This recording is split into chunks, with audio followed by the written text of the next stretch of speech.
Kerajaan digesa tampil memperjelaskan kaedah penentuan harga diesel susulan kenaikan berterusan bahan api itu yang didakwa semakin membebankan rakyat serta sektor perniagaan.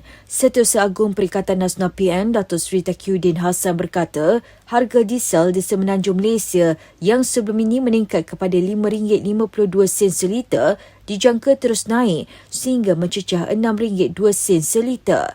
Jelasnya, kenaikan mendadak dalam tempoh singkat itu berpotensi memberi tekanan besar kepada perniagaan, rantaian bekalan dan kos sara hidup rakyat. Katanya lagi, situasi itu turut diburukkan dengan kemungkinan kenaikan tarif elektrik yang tertakluk kepada mekanisme pelarasan harga bahan api sekaligus meningkatkan kos operasi pelbagai sektor termasuk logistik, pengangkutan, pertanian, pembuatan, perucitan serta pengedaran makanan. Sehubungan itu, PM menuntut kerajaan menjelaskan unjuran harga diesel bagi beberapa bulan akan datang sama ada harga RM6.2 seliter merupakan paras maksimum atau masih tertakluk kepada pelarasan lanjut selain memperincikan impak kenaikan tarif elektrik terhadap perniagaan dan inflasi.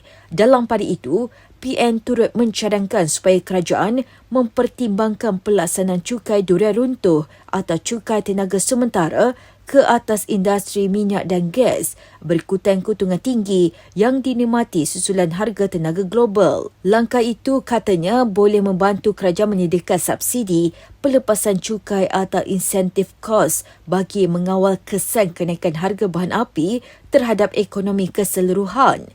PN juga menekankan keperluan ketelusan dalam mekanisme penentuan harga diesel termasuk aspek kadar pertukaran, kos, margin dan komponen fiskal yang membentuk harga akhir kepada pengguna. PN turut membandingkan harga diesel Malaysia dengan beberapa negara jiran yang didakwa lebih rendah setakat 1 April lalu, termasuk Thailand pada RM4.99 seliter, Indonesia antara RM1.60 hingga RM3.37 seliter, Vietnam RM5.40 seliter dan China RM4.80 seliter.